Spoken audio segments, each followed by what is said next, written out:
You're listening to an Airwave Media Podcast. Feel like who art Ed? We'll try to spice it. Who art is Mr. Wood art Ed me? Yeah. Either way, it's ambiguous. It works on so many levels. I know. That's off to a great start. Welcome to Who Arted, where we explore visual arts in an audio medium. I'm your host, Kyle Wood, and for today, we're going to be focusing on some of the most celebrated and most famous works of prehistoric art, the paintings in the Lascaux Caves. On December 12th, 1940, a dog fell down a foxhole, and four boys around 14 years old went in after it. They descended into a cavern with a makeshift lamp in hopes of finding their dog, but they found way more creatures than they were expecting. The next day, they returned better prepared and with better lighting. They continued to explore in awe of the paintings that surrounded them. Eventually, they told their teacher about their discovery, and shortly after, the professional excavation of the caves of Lascaux began. The Lascaux Cave is deep, and the natural question, of course, is how could artists see their work in a deep, dark cave? If there's one thing we know about prehistoric civilizations is that records from that time are spotty at best, but we can make some educated guesses based on artifacts we encounter. Archaeologists have found evidence of sandstone lamps that burned animal fat as fuel. They also had some fireplaces in the caves, so it's safe to assume that the conditions were rather smoky deep in the caves, leading to a bit of speculation about these works. One theory is that the reduced oxygen in that environment would lead to altered states of mind for the inhabitants. Some believe the paintings on the walls could have served some ritualistic purpose, drawn to create some sort of hunting magic. Of course, we can't rule out the possibility that around 15,000 BCE, people were just sitting around saying ugh is kind of clumsy, just gets in the way on the hunt. But he's such a nice guy. Maybe we just let him color on the walls. Let's humor him. Tell him, you stay back. You draw the pictures. We'll go handle the hunt. No. It's a real job. We need you drawing those pictures in the caves. Maybe it was just the prehistoric version of giving a toddler a remote with no batteries. They just told him oh yeah, it's cool. Just color on the walls. It's magic. It'll really help us. We need you doing this. Although truth be told, I've never heard any archaeologist floating this theory. It's just kind of my pet theory, my idea. And I got a bachelor's in coloring from a pass-fail school. So take that with a giant grain of salt.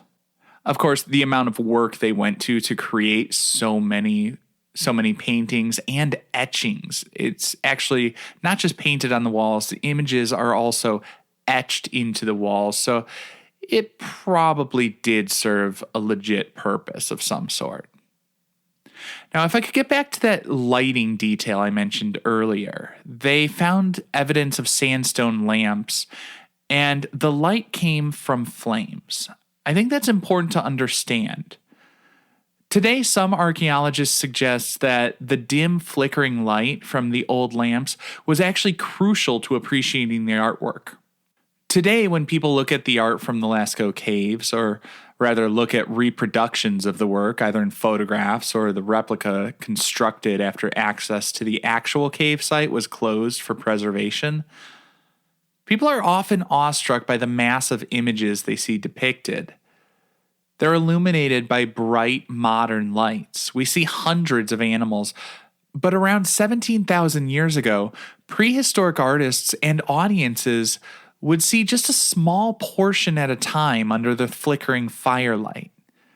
The theory is that these images would have been lit up in sequence to create a sort of prehistoric animation effect as the light and shadows moved.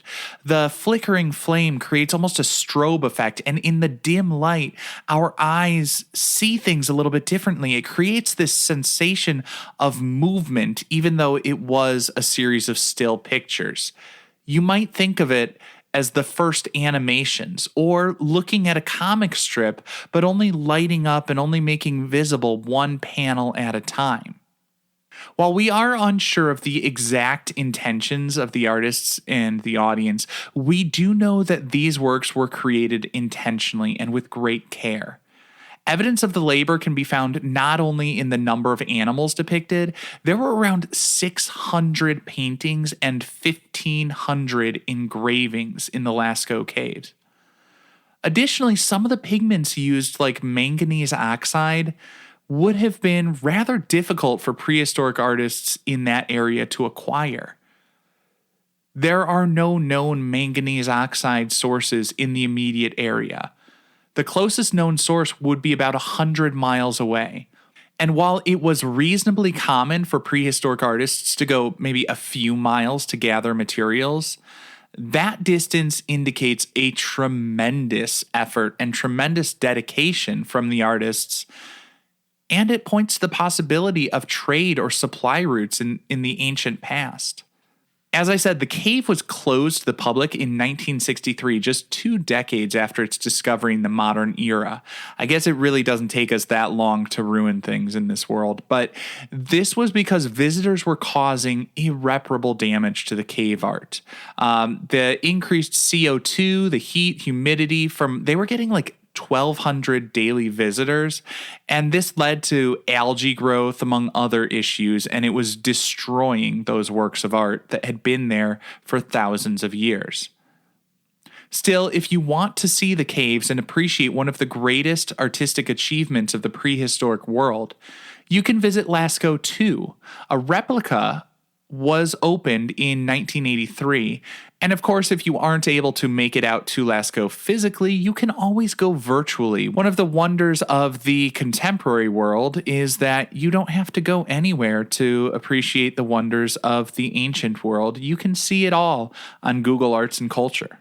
This concludes this week's episode of Who Arted, part of the Airwave Media Podcast Network. If you found this tolerable, please leave a rating or review on your favorite podcast app. You can find images of the work being discussed this week and every week on social media at Who Arted Podcast on Twitter, Instagram, and TikTok, and of course on the website whoartedpodcast.com. Podcast done.